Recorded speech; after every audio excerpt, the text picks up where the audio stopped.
Assalamualaikum warahmatullahi wabarakatuh. Perkenalkan, nama saya Rizky. Saya dari kelas Biologi 2B. Asal saya itu dari Lebak, Banten. NIM saya 25160242. Eh Hobi saya itu ya bermain game ya dan belajar. Oke, filsafat sangat penting bagi mahasiswa karena membantu mengembangkan kemampuan berpikir kritis, logis, sistematis, dan reflektif. Dalam dunia perkuliahan, mahasiswa tidak hanya dituntut untuk menguasai teori dan keterampilan teknis, tetapi juga mampu menganalisis berbagai permasalahan secara mendalam serta mengambil keputusan yang rasional. Melalui filsafat, mahasiswa dapat mempertanyakan asumsi, mencari dasar kebenaran suatu pengetahuan, dan memahami berbagai sudut pandang dalam suatu masalah. Selain itu, filsafat membantu membentuk sikap ilmiah, etika, dan tanggung jawab moral yang diperlukan dalam kehidupan akademik maupun sosial. Dengan mempelajari filsafat, mahasiswa dapat menjadi individu yang lebih bijaksana, terbuka terhadap perbedaan pendapat, serta mampu menghubungkan ilmu yang dipelajari dengan realitas kehidupan. Sehingga ilmu tersebut dapat dimanfaatkan secara lebih bermakna bagi masyarakat. Yang paling fundamental atau pokok dalam ilmu biologi adalah kehidupan dan sel sebagai unit dasar kehidupan.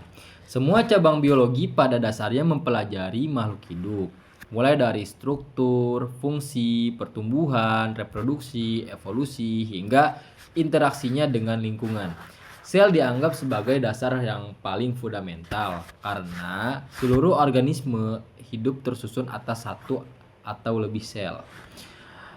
Sel merupakan unit struktural dan fungsional terkecil yang mampu menjalankan proses kehidupan seperti metabolisme, pertumbuhan, respon terhadap rangsangan, dan reproduksi. Menurut teori sel, semua makhluk hidup tersusun atas sel dan setiap sel berasal dari sel yang telah ada sebelumnya. Selain konsep sel, biologi juga didasarkan pada beberapa prinsip utama, yaitu evolusi yang menjelaskan perubahan keanekaragaman makhluk hidup dari waktu ke waktu.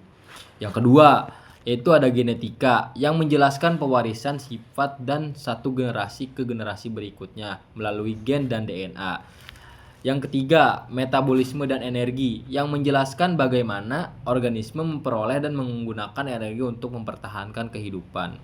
Yang keempat, yaitu ada homeostatis, yaitu kemampuan makhluk hidup menjaga kestabilan kondisi internal tubuh.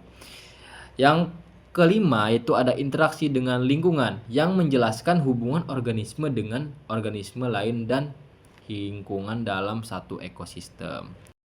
Menurut saya, program studi biologi di UIN Sultan Maulana Hasanuddin Banten memiliki karakteristik yang berbeda dibandingkan program studi biologi di banyak universitas umum lainnya, yaitu adanya integrasi antara ilmu biologi dengan nilai-nilai keislaman. UIN Sultan Maulana Hasanuddin Banten memiliki visi pengembangan keilmuan yang menekankan integrasi sains dan agama, sehingga mahasiswa tidak hanya mempelajari konsep-konsep biologi secara ilmiah, tetapi juga memahami keterkaitan dengan nilai moral, etika, dan ajaran Islam.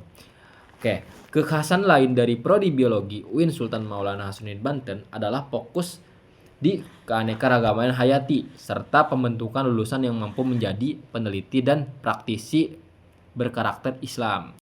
Dengan demikian, mahasiswa didorong untuk mengembangkan ilmu biologi sekaligus memiliki tanggung jawab terhadap pelestarian lingkungan dan kemaslahatan pada masyarakat. Sementara itu, pada umumnya, program studi biologi di universitas umumnya lebih berfokus pada aspek ilmiah, penelitian, dan penerapan teknologi biologi tanpa pemasukan dimensi keagamaan secara formal dari kurikulumnya. Jadi beda. Oleh karena itu, perbedaan utama prodi biologi UIN Sultan Maulana Hasanuddin Banten terletak pada integrasi sains dan Islam, pembentukan karakteristik religius, serta pengembangan ilmu biologi yang berorientasi pada keberlanjutan lingkungan dan nilai-nilai keislaman. Yang terakhir, kesan saya tentang mata kuliah filsafat sains adalah bahwa mata kuliah ini memperlihatkan pemahaman yang lebih mendalam mengenai hakikat ilmu pengetahuan, cara ilmu berkembang, serta dasar-dasar berpikir ilmiah yang digunakan dalam berbagai bidang ilmu, termasuk biologi. Melalui filsafat sains, saya belajar bahwa ilmu pengetahuan tidak hanya sekedar kumpulan fakta dan teori, tetapi juga memiliki landasan ontologis, epistemologis, dan aksiologis yang perlu dipahami. Mata kuliah ini melatih kemampuan berpikir kritis, analitis, dan reflektif dalam menilai suatu pengetahuan atau permasalahan ilmiah. Selain itu, filsafat sains membantu saya memahami hubungan antara sains, teknologi, nilai, dan etika dalam kehidupan masyarakat. Meskipun beberapa konsep cukup abstrak dan menantang untuk dipahami, mata kuliah ini sangat bermanfaat dalam memperluas wawasan serta membentuk pola pikir yang lebih sistematis dan bijaksana dalam memandang ilmu pengetahuan. Mungkin sekian dari saya. Kurang lebihnya saya mohon maaf. Wabillahi taufiq wal hidayah. Wassalamualaikum warahmatullahi wabarakatuh.